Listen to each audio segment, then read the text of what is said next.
All right, good evening. It is 7 p.m.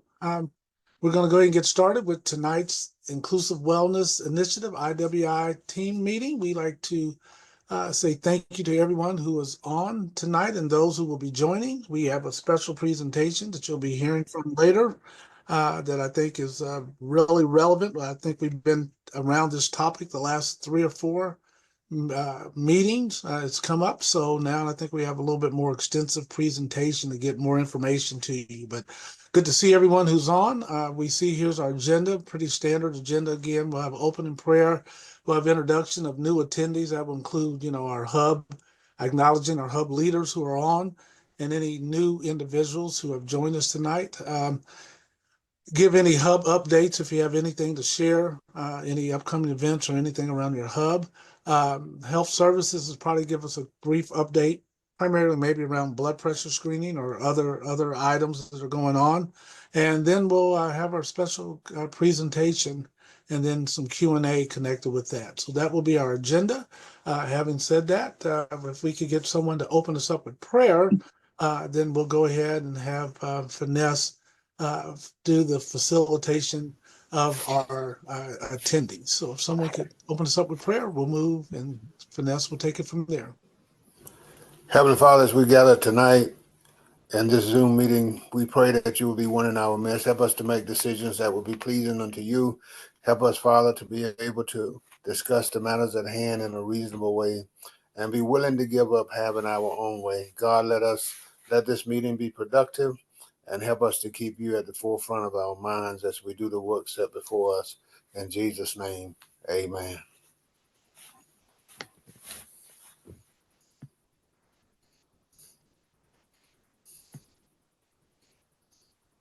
All right. I can't hear you. No, Finesse, if she would facilitate our attendees, with acknowledging our hub and any new attendees. Okay. Would you like hub leaders to introduce themselves? As you can, or if you can call them out if Okay. whatever makes it go. All right. Thank you. Thank you. Okay. Good night, everyone. Happy to see each and every one of you here tonight. So I'll just call on the hub leaders and they can go ahead and introduce themselves. And then I will, if I see any new attendees, I will go ahead and mention them as well. So I'm seeing Pastor Charlie Wright. I'm Pastor Wright of Second Baptist Church in Fayette, Missouri, president of the Northeast Missouri Clergy Coalition Group, and also the Central Missouri Clergy Coalition Group, which serves as our hubs. Okay. Julie Vaughn.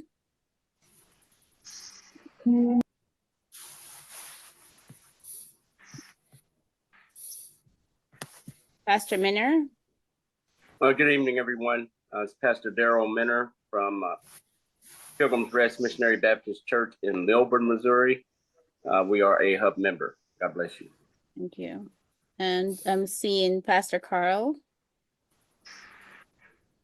Good evening, everyone. My name is Pastor Carl Thomas. I'm the hub leader at the Morgan Street Missionary Baptist Church in Boonville, Missouri, and part of the IWI team. Okay, thank you. And I'm seeing Pastor Andre Brown.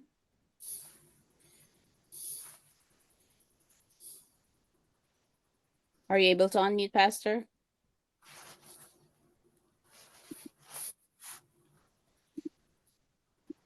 Good evening. I'm Pastor Andre Brown. I'm the pastor of Consuming Fire Ministries in Mexico, Missouri, and also a hub leader. Okay, thank you. Thank you. So I'm not seeing a whole lot of pastors on tonight. Okay. So I'm seeing a new individual, Norma Washington. Do you mind introducing yourselves? My name is Norma Washam. I'm a member of Progressive Missionary Baptist Church in Kansas City, Missouri, and I'm just filling in for the representative that normally would be on. And Jeremy F. Robertson is my pastor. He asked me to fill in. Thank you. Thank you. All right. Did I say Darrell Minner?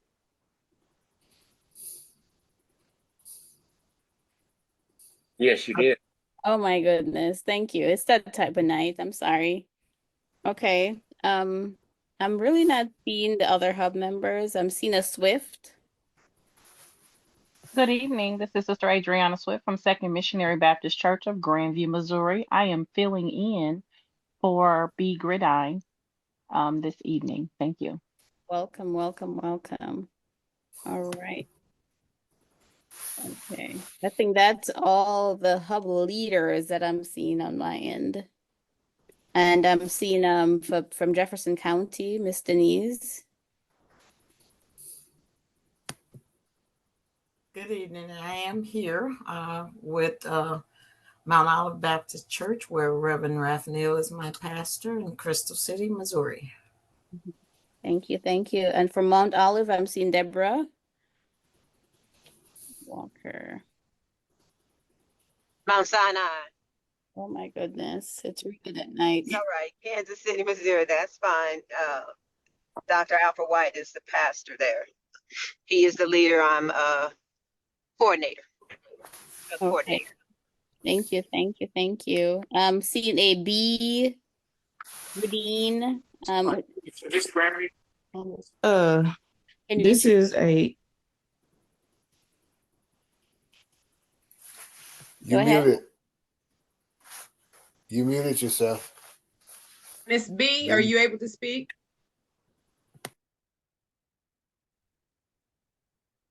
All right.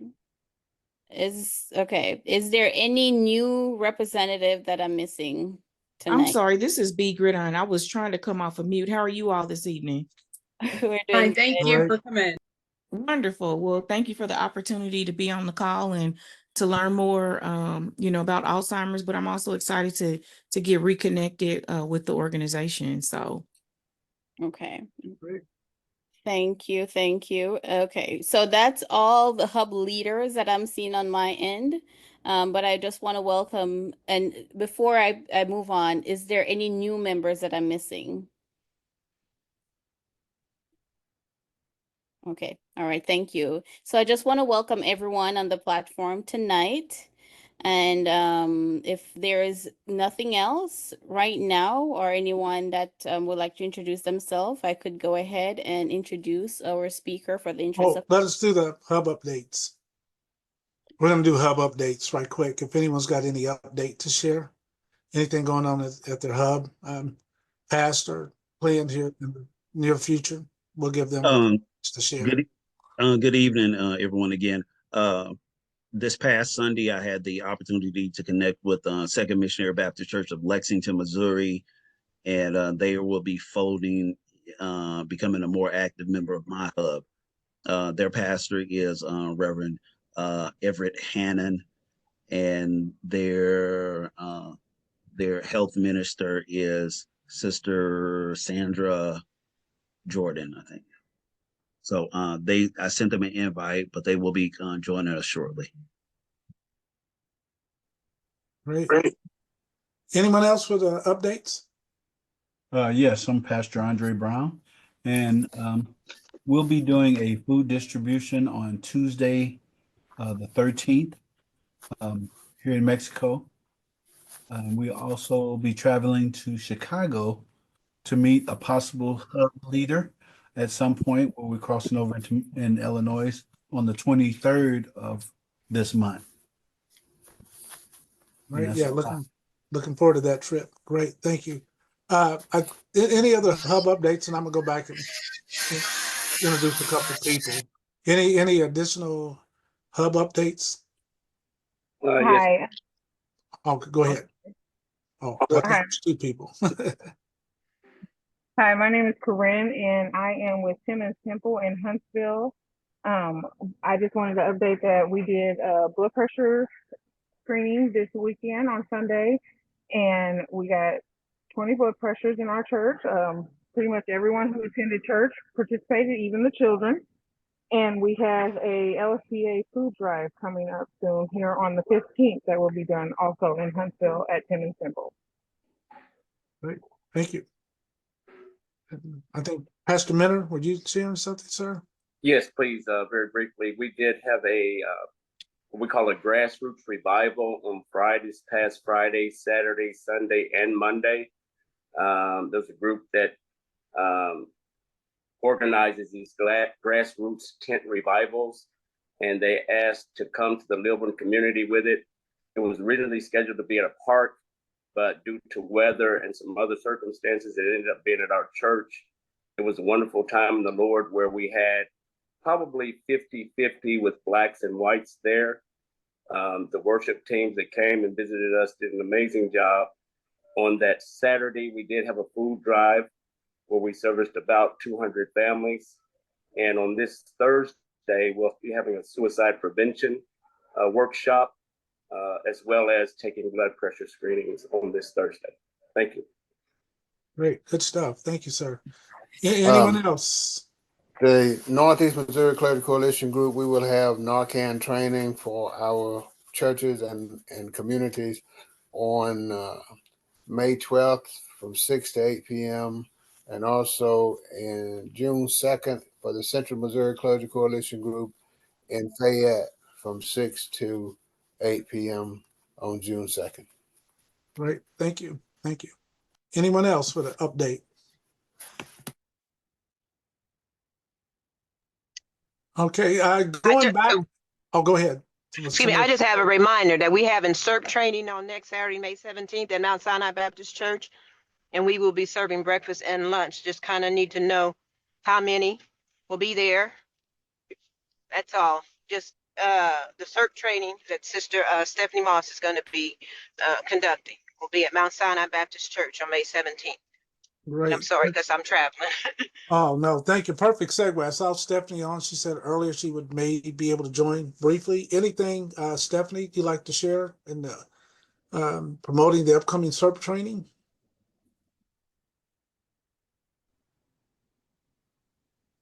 Hello, everybody. Hello.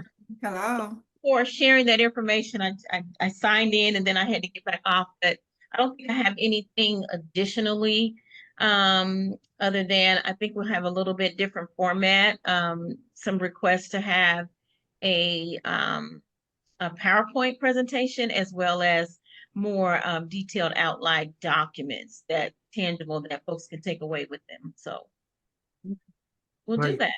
Great. Well, good. Looking forward to the training. I do have individuals that are starting to turn in their CERT plans that we'll be getting to you over the next few days. So you can review those and hopefully get those kind of finalized and approved. And we can take that first group to the next step. We have that training. And then in June with Sister Denise and their groups over there will be in St. Louis, June 7th, I believe, in the St. Louis area, Jefferson County. I'm sorry, Jefferson County area. I just wanted to kind of go back. I do see Sister Julie Vaughn, one of our hubs in St. Joe area. If you could just quickly introduce yourself. And I thought I also saw Friendship, Missionary Baptist Church, if Pastor Woods and one of our other hub leaders, if you could just briefly introduce yourself, that would be great. Hi, my name's Julie Vaughn. Sorry I'm late. I just ran back in. I had a meeting at 5:30. And was going to be late, but I'm here. We are anticipating the CERP training. We do ours on May 17th in Kansas City. Yeah, so you're all together with the one that was introduced. Yes. I didn't hear that part. I'm sorry. Oh, I'm sorry. Yeah, the one that said Mount Sinai, I believe, that's the location of the CERP training at Mount Sinai. So who do I need to contact? I think you gave that to me in a text. Oh, it's on the flyer.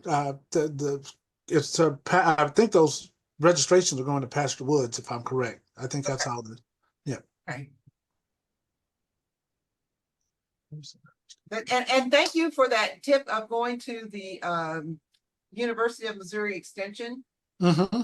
And I went to I called them and they have a plethora of programs and things that they're excited about working with us to present to the community, because they have a certain block area, low income, that they have to, and we're right smack dab in the middle of that. Oh, great. Can use almost all of their services for free. Perfect. Great. Thank you. Thank you for sharing that. Pastor Woods, are you still on? I thought I saw Friendship, but if not, we'll circle back. There may be some others, but what was he saying? in the essence of time, Finesse, I'll turn it over to you to maybe if you go ahead and introduce your speaker, and then maybe we could circle back at the end and talk about health services. Will that be fine? So we can go ahead and get the speaker. Yes, yes, yes. Okay. That will be fine. Okay. So tonight, we're honored to have Mr. Charles Chuck Moore with us tonight, and he's a dedicated community educator with the Alzheimer's Association, the Heart of America chapter. In addition to this, he has done a lot of volunteer work, and Mr. Moore brings a wealth of experience in long-term care, healthcare, and business leadership, operating across both Kansas and Missouri. So this evening, he would be presenting on understanding Alzheimer's and dementia, a session that is really designed to provide valuable insight for faith-based leaders, community health workers, caregivers, and community members alike, whether you're clinical or non-clinical. So please join me in giving a warm welcome to Mr. Chuck Moore. Thank you for that good introduction. I appreciate it. Hello to everyone. Hope everyone's having a blessed evening. Like the introductor said, my name is Chuck. I've been with the Alzheimer's Association for the last 3 years, and I love going around throughout the community giving education. Before that, and still am, I've been in the healthcare industry for the last 28 years, everything from nursing to healthcare administration. So my life is healthcare and spreading the aspect of the importance of understanding our health. I'm going to attempt to share a screen here. And if anyone has any questions, feel free to ask me or interrupt me. Give me one moment.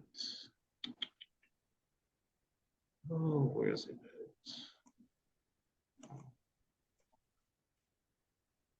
I apologize. I had it right here. I don't know where it went to. Sorry about that.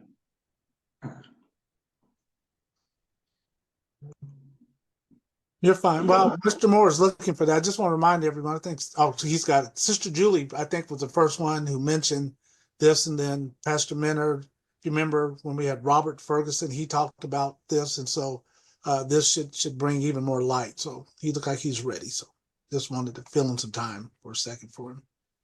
Give me one more second. I apologize. You're fine. You did it. It was up not too long. Yeah, I don't understand. Yeah. Okay, I think I got it now.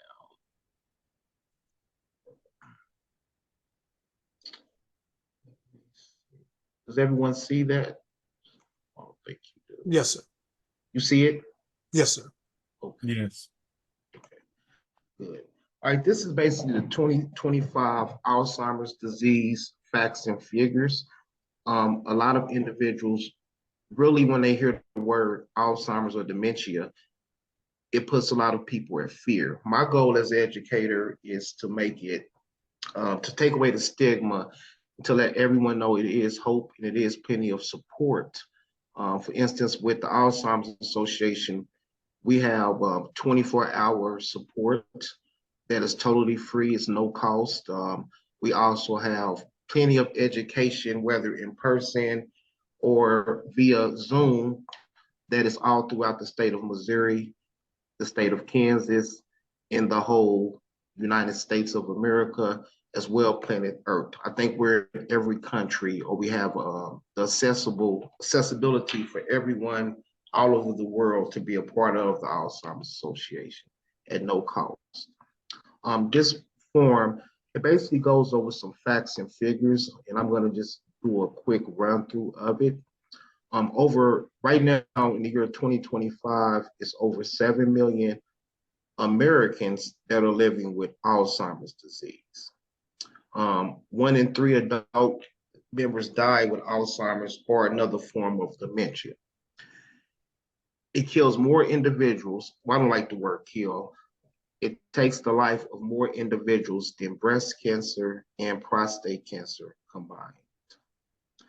Between 2000 and 2022, deaths from heart disease have decreased, while deaths from Alzheimer's disease have increased. Anyone have any questions regarding that? Okay. Right now in the healthcare industry, when I first started in healthcare in 1997, just as an example, when we took care of individuals who had Alzheimer's or dementia, they were in the age group demographic between 70 to 100 years old. Now, the demographic has went from as early as in their early 20s to 50 years old. And a lot of that has to do with what we put in our bodies. Because Alzheimer's disease or other forms of dementia can come either genetically or environmentally. And it can come from what we're putting in our bodies as far as food. I know a lot of individuals that I'm seeing in nursing homes now, it's coming from diets, it's coming from even alcohol-induced dementia. So it's a lot of education that I think individuals need to learn, which I'm glad to learn, and as well as teach, because it's a stigma of it can't happen to me because I'm young, but it's different forms of dementia, and it's really impacting the urban communities. Okay. In 2025, the cost to take care of individuals suffering from Alzheimer's or other forms of dementia have went up to $384 billion. By 2050, the cost could rise to nearly $1 trillion.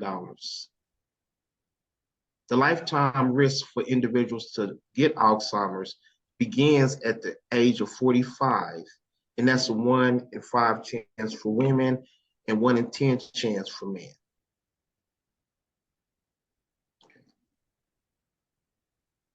The cost of the caregivers to provide care for individuals with Alzheimer's or other forms of dementia could reach $413 billion. That's how big the disease is becoming. That's the diagnosis, especially with technology, is able to give people the diagnosis at an earlier age or at an earlier pace versus 20 to 30 years ago, where it was more and more tests required. Now, an individual can go to the doctor, get a CT scan or other types of scans, and they could find out if they have it, and that could help slow it down, because there's no cure for the disease, but it is ways to slow down the progression as long as we're able enough to go to the doctor and get the help that we need. Okay. Up to 4 in 5 Americans feel optimistic about new Alzheimer's treatments in this decade. And right now, I know that it's not an actual cure for Alzheimer's disease, but with science advancing, it is signs that there are things that are being put in place that could potentially slow the disease down to where individuals that usually might only have a certain lifespan, they could probably live to a normal age with the disease. So that's something that's good. But our goal with the Alzheimer's Association is to help and raise funding and do what we need to do to hopefully one day come with a cure for the disease. Can you zoom in some more on that document? I'm sorry, I didn't hear you.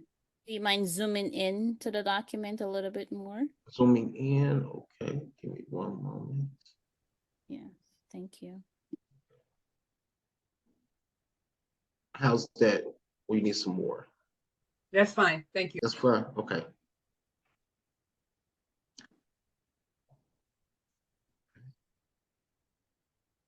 Let me know if you want me to go up a little bit or go down. You're good, you're good. Does anyone have any questions so far? So you probably will do this, but or have that maybe it's coming up, but Can you give you all the medical technical definition of Alzheimer, dementia? Can do, or would you be doing that coming up, or was that? Yeah, I know I'm quite sure everybody knows, but just maybe just so we have more from, if there's a more clinical definition or however you all just define it. With Alzheimer's disease, that's the common word, but it's different forms of Alzheimer's or dementia. You have loose body dementia, you have frontal lobe dementia, and I'm gonna see, I believe I have that form. Let me see if I can pull that up. That really breaks it down. Give me one moment.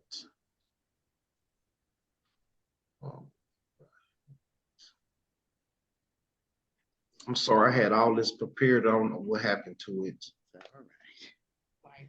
It happens. Yeah. Life happens. I believe Paula has her hands up as well, Brian.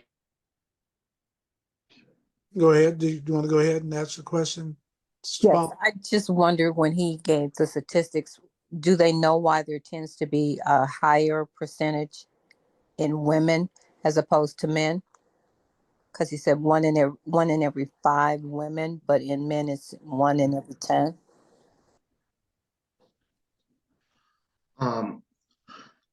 I think it's different type of theories regarding that. Certain theories state the fact that, and this is, don't get mad at me, man, I'm in a group, women are more apt a lot of times to go to the hospital to get things checked out at an early pace. So that's how the number goes up. Also, like I said, it's a lot of theories, but none of the theories really point to the facts. I like to kind of like lay out the facts.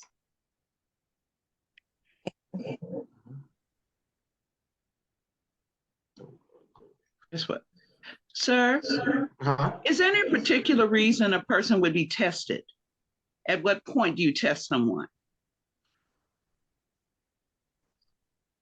It's always a different scenario. It could be a family member that's requesting the test, or it could just be an individual being honest, knowing that they need to get checked up.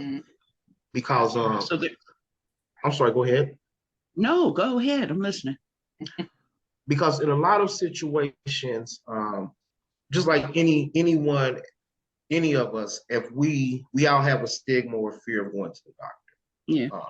Especially if we really could feel something is wrong, because we don't want bad news. So what happens is, I've seen scenarios where, like I said, it could be a family member, or it could be even a situation of someone getting arrested, and when they're going to get booked, police officer bring them to us because they could tell something more is going on, especially if. So it's always a different type of scenario as far as to find out. But in the most reasonable scenario, if you're going to the older age demographic, it goes from individuals going to the hospital getting brain scans, CT scans. That really helps the healthcare industry give them what they need to hopefully slow down the progression of the disease. Is that how the testing is done? I'm sorry, I don't mean to monopolize, but how is the testing done? You can ask me anything you want to ask me. The testing is different ways. They have memory tests. Something as simple as them doing a memory test. They have brain scans. It's a lot of various ways. Some individuals at certain age groups, they go to the doctor and they can request tests just to find out if if their cognitive ability is where it needs to be. Okay, cool. Have you heard of pseudo dementia? Pseudo dementia? Yeah, I know someone that has it. I've heard of that. Okay, it's more of a psychological, so it's not really part of the Alzheimer's group. Well, the Alzheimer's, any form of dementia is part of the Alzheimer's group, because that's something that is studied and it's all put in the same categories. Like what I'm going to do right now, I'm going to actually go over the different forms of dementia. Well, I'm gonna leave you alone. Yeah. Now you're fine. You can, I love to answer questions because I learn as well. Okay. Going back to what Miss Paula was asking about the women, and I know Pastor Minner gave a presentation. Doesn't it have something to do with estrogen as well with women? It's a lot of different factors, but the thing is, each individual that goes is something that it's always something different that causes it. Like for instance, Parkinson's disease.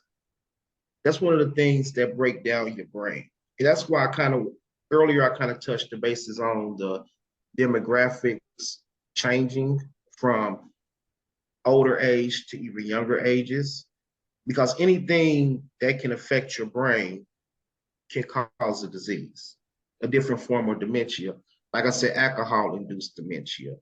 I've known people who've had head injuries that's caused dementia. I've known people that their diets led to them having high blood pressure, led to them having a stroke, led to them having dementia. So it's always different causes of it. Like I know genetically, my grandfather had it.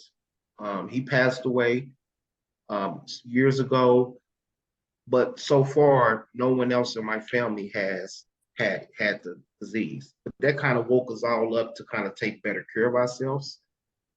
And I know I've taken care of individuals who didn't have any type of family history with Alzheimer's disease. So it can be one generation in their habits causing future generations. Yeah. So, yeah. All right. So let me break down a couple of causes of the common dementias. You have vascular dementia. This is a decline. This is decline in thinking skills that happens when blood flow to the brain is blocked or reduced, so that brain cells can't get important oxygen and nutrients. This could happen, like I said, with a head injury, car accident, a fall, a fight. That's why you hear concussion. You hear about a lot of athletes that used to box, that plays football, aggressive sports that are now being diagnosed with dementia. You have Lewy body dementia. This is like a progressive dementia, and this could build up based off of your protein, what's going into your body that damages your brain cells. You have the frontotemporal dementia. This is a group of different disorders caused by cell degeneration. And like I said, that can come from what we're putting in our bodies. Alcohol, marijuana, I'm just using it for examples. Anything that we put in our body that affects our brain, this can happen. All right. Those are like 3 common forms of dementia. Anybody have any questions? I do. Did you say marijuana increases the chances of dementia or Alzheimer's? No, don't quote me on that. I was using that as an example of anything that we put into our bodies can cause our brain cells to disintegrate. And that's what dementia basically is. Certain aspects of it is when our brain cells die. That hasn't been proven as a scientific fact, but one thing that has been proven as a scientific fact is anything that affects our brain cells can cause diseases. So it might take 20 years for them to come up with the aspect of what certain things do to us. Even cigarettes can cause dementia. That's been a proven fact. That can lead up to an individual getting diagnosed with that disease.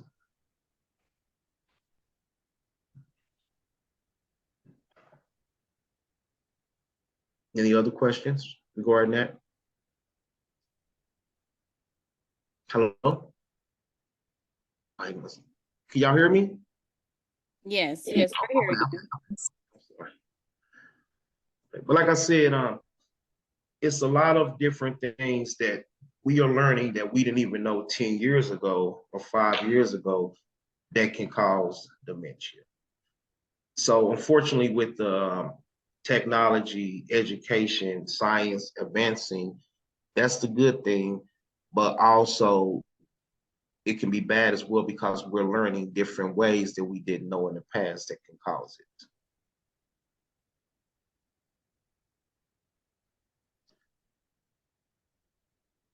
Okay, I'm going to go down to what goes wrong in the brain. The brain has three main parts: the cerebellum, and the brainstem. Each has a job to do to make the body work properly. And this kind of goes back to when I'm talking about head injuries, also about what we're putting into our bodies that affect our brain that causes brain cells to go. Alzheimer's disease, I'm going right here, causes nerve cells to die. This causes the brain to lose tissue, also called shrinkage, and the loss of function and communication between cells. Like, it's different stages of Alzheimer's disease. You have the first stage, that can be an individual that is still able to live by themselves, but they have short-term memory loss, but they're still able to safely take care of themselves. And then you have the second stage of Alzheimer's disease, where individual still might be able to take care of themselves up to 50%, but needs support for the other 50%. Then you have the third stage of Alzheimer's disease, where a person needs basically 24-hour oversight. Then you have the final stage where the individual is not able to do anything for themselves. And if anyone has ever had a family member or a friend, someone they care about that battle with Alzheimer's disease, that's a hard pill to swallow. That's a hard pill to swallow because you see the individual go from being this to they don't even know who you are. Okay.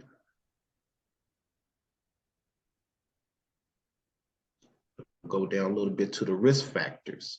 And this might hopefully touch bases on why the different demographics like male or female have the higher risk.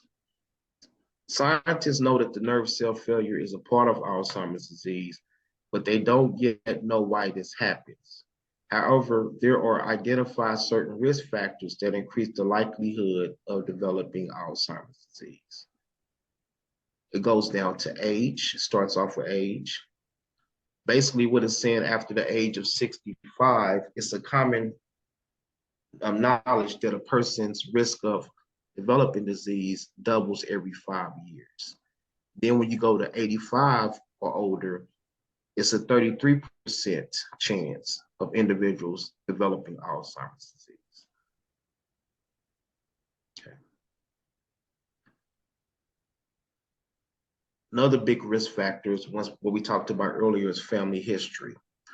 Researchers have learned that people who have a patient or sibling with Alzheimer's are more likely to develop it than those who do not. The risk is due to shared genetic, environmental, and lifestyle factors, and increases if more than one family member has the disease. Go back to the part right here: genetic, environmental, and lifestyle factors. Anybody have a question about that? Okay. Two types of, I'm sorry. Now, I want to echo back when you said lifestyle factors.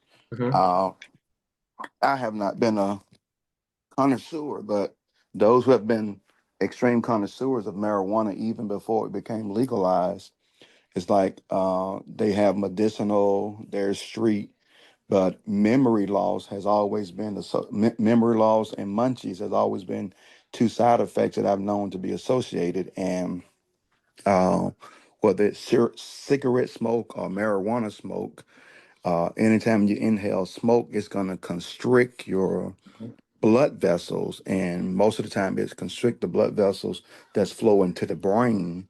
And when it's, the brain is deprived of oxygen, that's what leads to it. And I actually had a family member right after I received the email for this presentation today.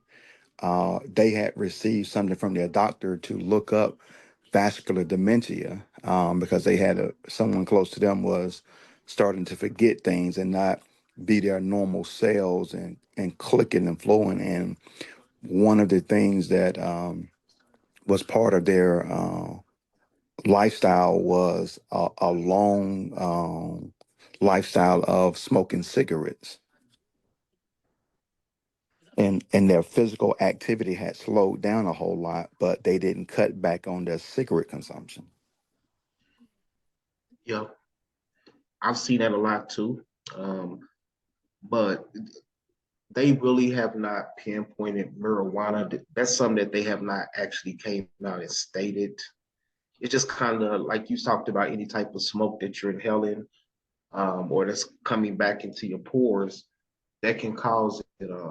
But one thing they definitely have pointed out cigarettes as a big leading cause of it, as well as alcohol.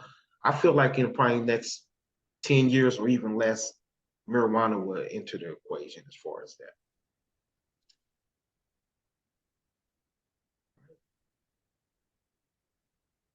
Then we go to the genetics. Two types of genes may influence whether a person develops a disease. Risk genes and deterministic, I think I said that right, genes. Risk genes increase the chance of developing a disease, but do not guarantee it will happen, while the other gene causes the disease. This means anyone inherits this gene will develop a disorder. Rare deterministic genes cause Alzheimer's in a few hundred extended families worldwide. Scientists estimate these genes cause less than 1% of cases. Individuals with these genes usually develop symptoms in their 40s or 50s. That's why it's important to go to the doctor. No matter how young you are, no matter how healthy you feel, it's important to go to the doctor because the earlier you find out about it, the better it is. Because right now with technology, they have ways that they could scan your brain and they could see any type of deterioration in your brain that could cause an more. They can see, like we have certain type of pictograms where it shows a regular brain versus someone with dementia, and it shows how the brain cells are dying. That's why it's very important to go to the doctor. Okay, the next aspect of this is ethics, race, and sex. This breaks down about the cultures and male or female.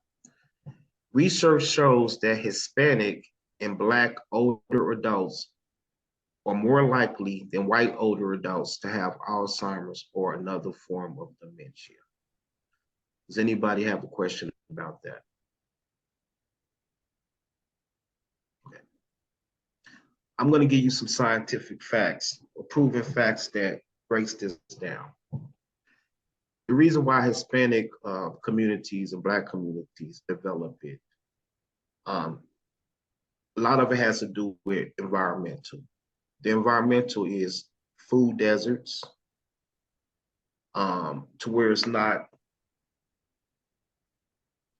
plentiful access to grocery stores in certain areas, to where it becomes more of a fast food diet. Also, it has to do with environmental as far as living close to plants. In most areas that are predominantly occupied by Hispanic or Black communities, it's usually by warehouses or car plants or something where the air is not as clear as it would be if you live farther out. Another aspect of that is the lack of this has changed a lot over the last probably, I think they said 15, 20 years, the aspect of the education. I know that individuals in my family, a lot of us weren't taught, and I'm 46 years old, but I remember growing up, you know, if we were athletes, we knew to work out. But it wasn't like a common factor of, instead of having a big family dinner, let's get together, let's work out, let's train, let's do things to help our body. Let's talk about things that we can do to change our health versus just thinking that we have to be on medication. And that's one of the biggest facts that of the reasoning why in these areas between these two race groups, why the disease is at a higher risk. Does anybody have any questions regarding that? Okay. Now, no one knows the exact reason for these differences, but researchers believe the connection may be due to higher rates of cardiovascular disease in these groups. Like I said, that goes a lot to the diet and the exercise, and likely other contributing factors such as health, socioeconomic disparities. Scientists need to learn more about other potential causes behind these increased risks. I know that in healthcare, right now, if you go to, it's a different, in healthcare, it's a difference between long-term care facilities, which are skilled, and assisted living facilities. Most of the skilled facilities in these areas, whether it's Hispanic or Black predominantly areas, are either Medicare or Medicaid funded. So the staff don't get the education that they should. And unfortunately, the care is not as good as it is when you're at an assisted living facility. Because when I was first starting in healthcare, assisted living facilities were for people who might just needed a little oversight. But now, economically, most assisted living facilities you go into now, you'll see individuals in wheelchairs. You'll see individuals that need more care than assistance, but it's because they can afford the assisted living aspects versus individuals who cannot afford it. They're placed in more Medicare, Medicaid facilities. And that's why now when you go into these facilities, if you go to an Alzheimer's unit, which is usually locked down, the individuals that are in there are predominantly in there for alcohol-induced dementia. And you might have a very few that are there because of old age based dementia. But if you go to one of the more private pay assisted living facilities, their memory care units, which are Alzheimer's units, the staff get more training, the staff get everything that they need to do their jobs, and the residents who live there, they get things a lot better because, like I said, it goes from Medicare, Medicaid to private pay. And unfortunately, in these areas that they talked about that is more disadvantaged, that's what you're dealing with. Okay. And back in 97, it wasn't like that. It was a mix of between 70 to 100 years old. Now it's 25 to probably 50 years old.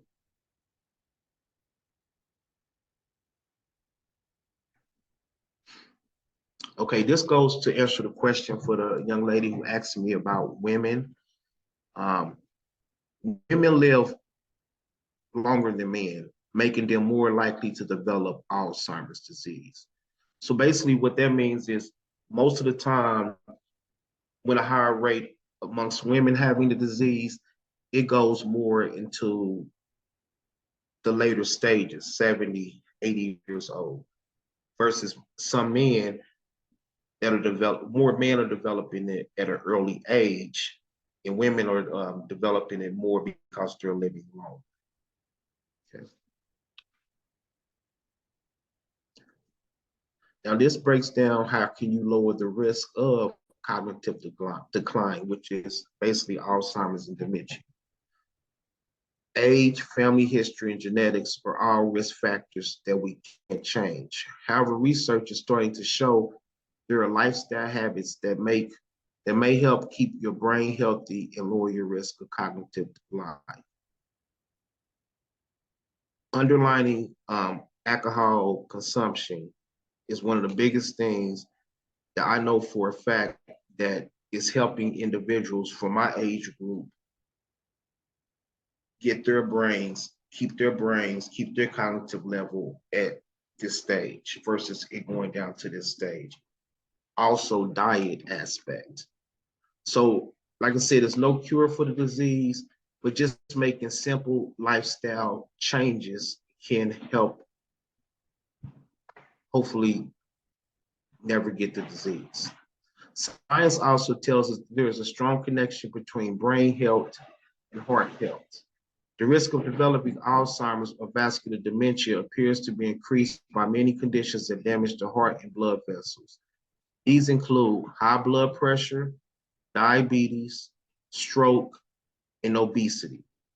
Therefore, eating a balanced, heart-healthy diet and getting regular exercise may benefit both your heart and your brain. So this all goes back to when we kind of started off, taking care of ourselves. One of the biggest things that is causing Alzheimer's, different forms of dementia to be at a higher risk in our community is what we put into our bodies. Because when we're not physically healthy, everything else falls apart. Give you a hard cold fact. If you go to certain areas, right now, it's what's 7:53 is in the evening. If you go to certain areas right now, you'll see individuals that are jogging, that are running, that might be between the age group demographic 60 to 75, 80 years old. You go to different parts of the town where it's probably less education, not less education available, but just where it's not the common rule. You won't see the same thing. You might see people in wheelchairs going up and down the street, or people laying on the sidewalk. And those are the areas that I grew up in. So it kind of really touches my heart because I know from learning, okay, we didn't take this serious, or this wasn't given to us as being so important, in me seeing other demographics, other people from different areas that have always been taught what we put in our body really can affect us. So like I said, I'm going to read this part over one more time. These include high blood pressure, diabetes, stroke, and obesity. High blood pressure can cause dementia because if you have high blood pressure and you have a blood vessel that bursts or anything, it all leads to a stroke. Or if you have obesity, it leads to diabetes. Diabetes can lead to a heart attack. A heart attack can lead to a stroke. The importance of taking care of our bodies is the biggest and best way to understand how we can avoid generational curses, genetic curses, and have a higher rate of not developing Alzheimer's or another form of dementia. Okay. Like I said, the education's there. You can read about it, go to school for it, but the main common thing is taking care of our bodies and making it cool to say, okay, hey, we have to take care of ourselves. Because I know, me personally, I have too many people that I know that are developing obesity, having heart attacks, having strokes that are my age group.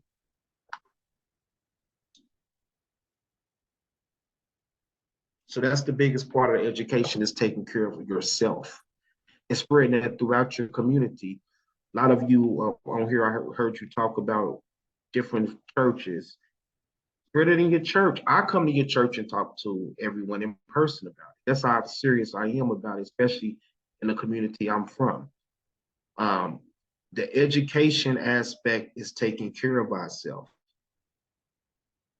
Because anything that we're doing, anything that we're putting in our bodies that we know is not good for us, is going to end either with Alzheimer's disease or some other type of disease that would probably take us away from our family members earlier than we should. Okay, anybody have any questions?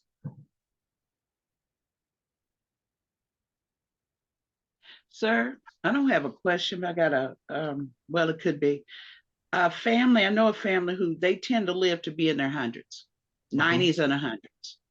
One brother, that's my children's father, he became an alcoholic. He died at 50, Mikhail died at 52 from alcohol consumption. His mother lived to be 101. His aunts and uncles lived to be 98. He could have lived a long life. But yeah, that alcohol really does take a heck of a toll. Just comment. In anything that we put in our bodies. Because I'm gonna tell you something. Right now, if you walk into a nursing home and you go into an Alzheimer's unit and you talk to, you have the opportunity, which you couldn't, I'm just using this for hypothetically because HIPAA laws, but if you were able to see every individual that was living in there in Alzheimer's unit, what was their background to cause them to be in that situation? Like I said, it can be genetically, it could be heart attacks, strokes, brain injuries, alcohol. It's so many different ways that you can develop the disease, but the most important fact about it is taking care of ourselves.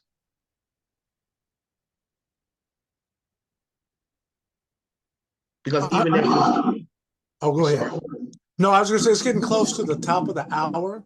And I didn't know if you were close to the end of your presentation. I know some people have to leave at 8, but I'm just answering questions. If you have anyone have, I'm sorry to have to, but anyone else have other questions for Mr. Moore? Or I don't know, are you able to, a lot of time when we close out at 8, some of us kind of hang around. Are you able to stay beyond 8 just to answer any questions, Mr. Moore? Yeah, I can answer. I can stay a few minutes, but thank you for everyone who joined in. I hope everyone learned something. Thank you. Will the documents you shared, can we you. get access to those documents? Thank you. Or is that part of your training?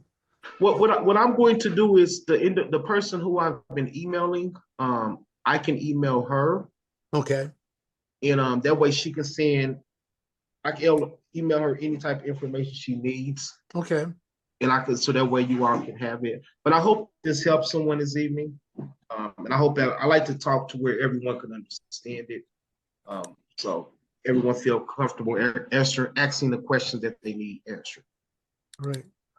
No, we immensely appreciate it. And even your offer to come out to the churches. We have, through our IWI initiative, between our hub and sub hubs, maybe close to 50 different churches, I couldn't get that out, churches, that hopefully, maybe they may come together as a group and have you come out, or they can have you come individually.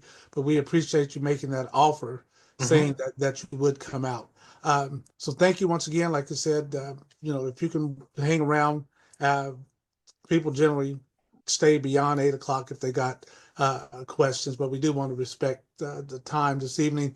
Also, just want to go back. We do want to acknowledge Pastor Tim Fugate, one of our hub leaders at Timmons Temple. We have Bishop John Lewis on BJOL Ministries. I think that covers, like I said earlier, I saw Friendship Missionary Baptist Church, I thought, but I don't know if Pastor Woods is back on or not. And I think we have, I saw in the chat, Reverend Lewis, Brandon Lewis, is that correct? Thought I saw something in the chat. Brandon Lewis is from Second Missionary Baptist Church of Lexington. Lexington, okay, One of our great. All hubs. right, so just wanted to acknowledge, and then others, we see Mrs. Broadus is on that we're working with, is bringing her about 3 different levels of entities into the work, so we appreciate that. Closing, any Corinne, not Corinne, I saw her name pop up. Vanessa, anything you need to say about the blood pressure documentation or anything? Or Yes, I just had a few things. I'm not sure if everyone got the email I sent out today. It had the updated consent form, and it also had an updated recommendation sheet. And I had a few questions from several of the hubs as well. I think one of the questions was what to do in the event if, like, for example, if you have a participant that have, for example, being a part of the church and they've done the blood pressure screening and filled out that consent form already, do they need to fill it out every time they come? So initially that answer is no, and it's still no. However, based on feedback, I have created an additional sheet for those people that return, and I'll be sending that out. So please be on the lookout for that. So it will be titled accordingly for individuals returning. And it's very simple and to the point. It's not overwhelming. It's not a lot of information so that's on the consent form. All right. There's another thing I wanted to highlight. So I did receive a few recommendation forms along with consent forms. I just wanted to remind you that the recommendation forms are for the participants, okay? It's not to come back to me. The only thing that should be coming back to me are those consent forms. And I did point that out in the email, so you can make reference to that, so you can know where every form should be going. Does that make sense? Do we have any questions about it?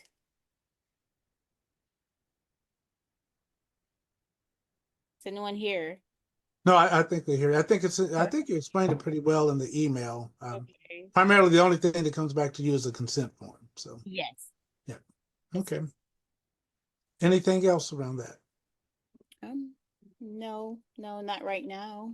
Okay, and we do encourage every hub, please, as quickly as possible to get your consent forms in. We're trying to aggregate this data. We have some opportunities through American Heart, but we have to prove to them that we are doing the work. So if you're holding on to any consent forms, please you don't have to wait till the 15th. Just go ahead and if you can, get those in so we can start aggregating this data so we can state our case and show our proof of concept.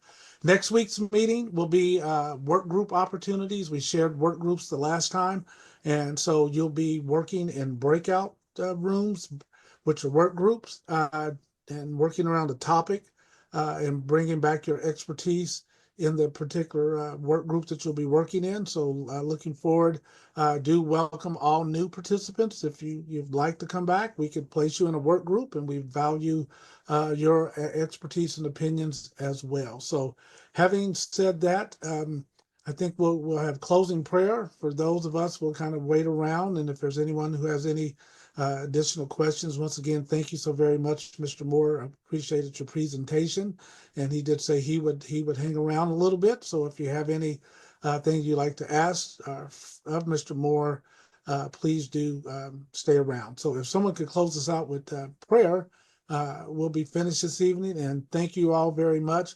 And we'll be getting back with some of our new attendees and kind of explaining a little bit more on IWI. We do have an upcoming 4th Tuesday pastoral roundtable where you get to hear more about the IWI and our hub model. But we are willing to meet with any church individually to explain that as well. So having said that, if someone could close us out with prayer, we'll be concluding our evening. Oh, I do want to make reference in the chat.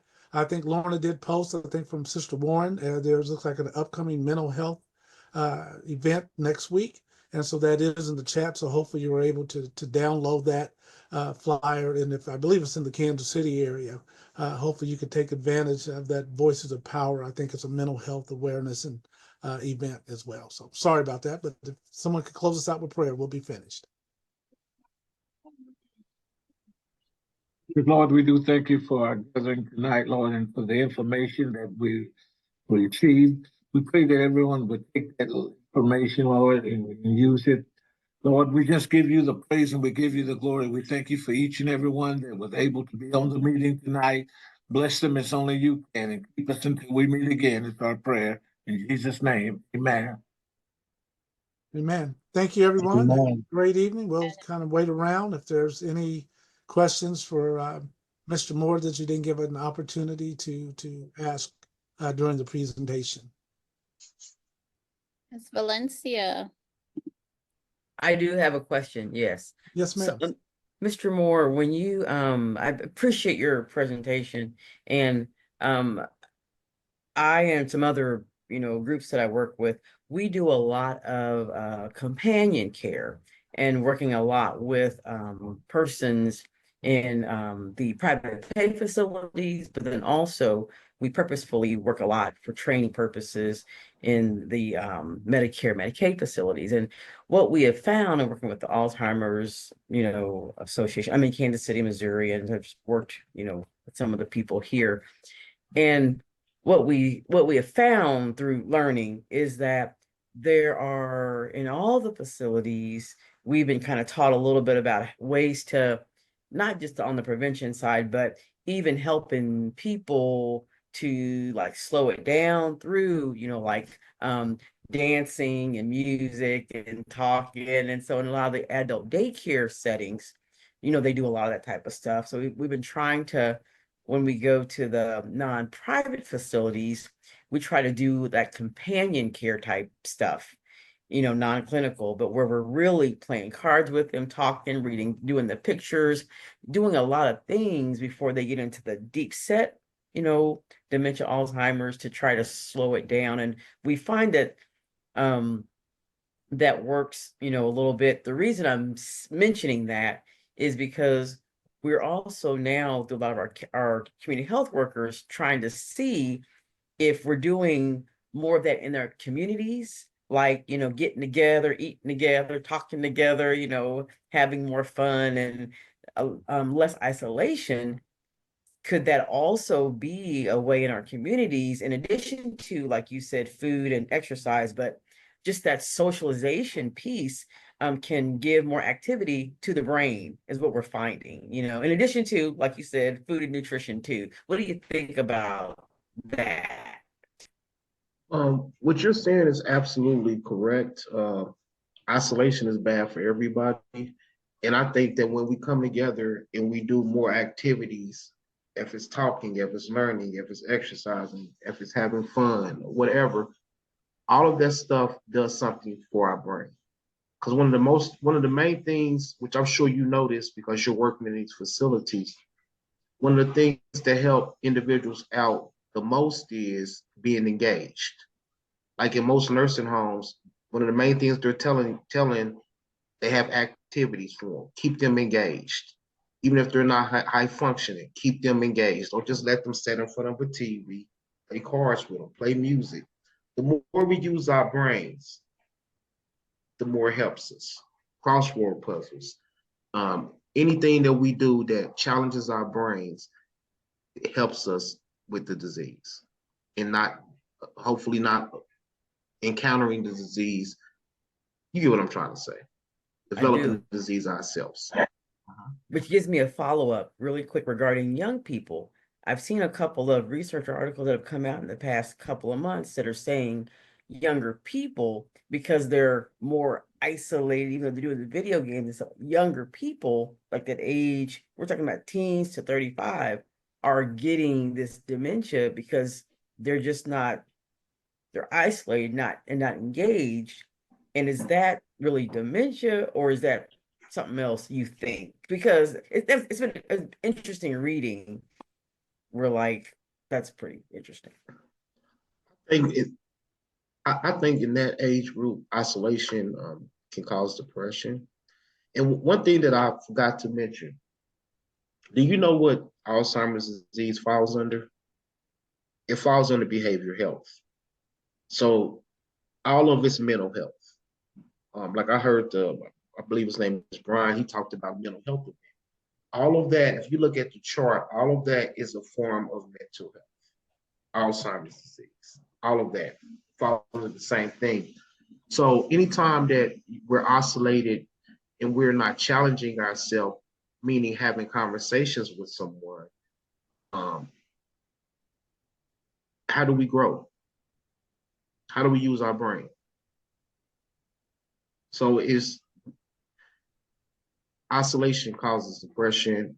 It causes us to put things in our bodies to help us deal with depression. And what does that do? It affects our brain. Thank you. I make my 13-year-old son get up and go outside. He don't just go outside. Go outside. He needs to be around other people. Mr. Moore, let me ask you this question. Long COVID has memory loss, foggy brain issues. Has there been anything associated with long COVID and dementia? That's been I don't think that they put it all together with it, but that's been one thing that they have talked about. The thing is, when you have the science aspect, when they talk about what's causing certain things, they'll mention it could, but until they have longer term facts on it, they won't actually group it. But I've heard that before. Long-term COVID and memory loss. Yeah. Okay. Hey, brother, when I brought up the brother who died at 52, the reason I mentioned him is he's like a case study. He is the odd one in the family. You know what I'm saying? He had a stroke at 50. Very physical, did martial arts, ate well, all that good stuff, but he drank. So again, I mentioned that because he's a good example of what can happen in a family. You can have a family that does not have Alzheimer's in it, does not have those issues in it, but then you add that alcohol and it just knocked everything out. So he had a stroke, and then 2 years later, they just found him dead. And that was from alcohol. Yep. So that's all. I just wanted to say, let you know that wasn't just thrown in for something. It's curious to me. Yeah, everybody has a story. And that's one of the reasons, like my grandfather, he passed away when he was in his, I think, 73. And he had Alzheimer's disease to where he couldn't do anything. You know what caused it? It was alcohol. Alcohol. Everything you were kid. Yeah. It was alcohol. Alcohol and cigarette smoke. Okay. Alcohol and I can see the cigarettes. cigarette smoke too. All right. Okay. Those are two things we can focus. I'm trying to look at a focus. You know, when you go sit down and talk to someone, or when you're just having conversations with your family, you just, hey, let me tell you about this. You know, these are the ties. One of the main things that I really want all of us to push is when we take care of our bodies, that stops us from developing a lot of different things, because most of the stuff that is killing us is preventative. Yeah. Even if you look at Alzheimer's disease, if I get to a point where I'm experiencing bad memory loss, I'm going to go to the doctor, because then the doctor could potentially give me something that could slow down the progress of the disease. The mistake that people make, they might wait until they're in the third stage or second stage to even go to the doctor. By the time you're in the second stage, you might be close to the third stage. So it's better to go at the first stage, because that could slow you down. So I encourage everyone, basically it's a cognitive test. Like they make presidents do it. They make people, make CEOs do it. Cognitive test, it's basically something to check your brain, to see what level you're functioning at. Mr. Moore. Good idea. I'm gonna get one down too. Mr. Moore, I have a question. A little over a year ago, I started taking care of my mother. I moved my mother in my house, and my mother suffers from Alzheimer's. When I received her into my house, she was not ambulatory. She was in bad shape. She had to be hospitalized and put in rehab for about a month. I brought her home and just began to minister to her, feed her, love her, give her a positive environment. And that has made the world of difference in my mother's life. My mother can hold coherent conversations. Her siblings are just amazed. And I brought her out of a situation where my brother, who was an alcoholic, was living with her. And it had just deteriorated, just had ruined her life, almost killed her. All that's great. So all that is good. And I'm excited about that. My question or my issue is that for those of us like my mother who has worked for her life, has a good retirement, I'm blessed where I was able to retire and take care of her. But what kind of support? Because we don't qualify for a lot of the other programs that are out there, that are especially the ones that are Medicaid based. It just doesn't seem like there's a lot of support in terms of things that will make a difference in my life as I take care of her. Well, the Alzheimer's Association has a 24-hour hotline now. And also, if you go to the Alzheimer's Association website, you will find so many different type of services and opportunities that will support you, that supports everyone in the community. You're not alone. Never feel like you're alone, because every program with the Alzheimer's Association is 100% free.